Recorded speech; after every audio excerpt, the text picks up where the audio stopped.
Welcome to our journey through the fascinating world of matter. Today, we will look at states of matter and their characteristics. Matter is anything that has mass and takes up space. It's all around us and comes in different forms.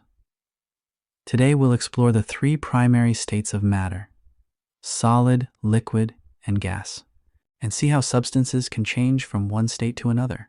To explain this, we will use a theory called kinetic particle theory.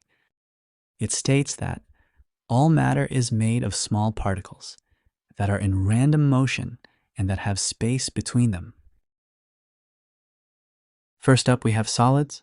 In solids, there are strong forces of attraction between the particles, which holds them all close together in a fixed position. Because the particles are fixed, the solids have a definite shape and volume. This means they don't change shape unless you cut or break them. A great example is a cube of ice or a rock. Next, let's look at liquids. In liquids, there are only weak forces of attraction between the particles, so they're free to move around and are arranged pretty randomly. However, the weak forces of attraction do mean that the particles tend to stick together and are fairly compact.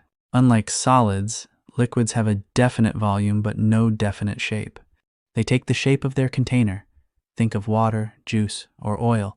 They all fit this description. Now we move to gases. In gases, the force of attraction between the different particles is very weak, so they're basically free to move around by themselves. This means that gases have neither a definite shape nor a definite volume. They expand to fill whatever space they're in, for example, oxygen, carbon dioxide, and steam. They all are examples of gas. In the next video, we will look at how matter can change from one state to another with the removal and addition of energy.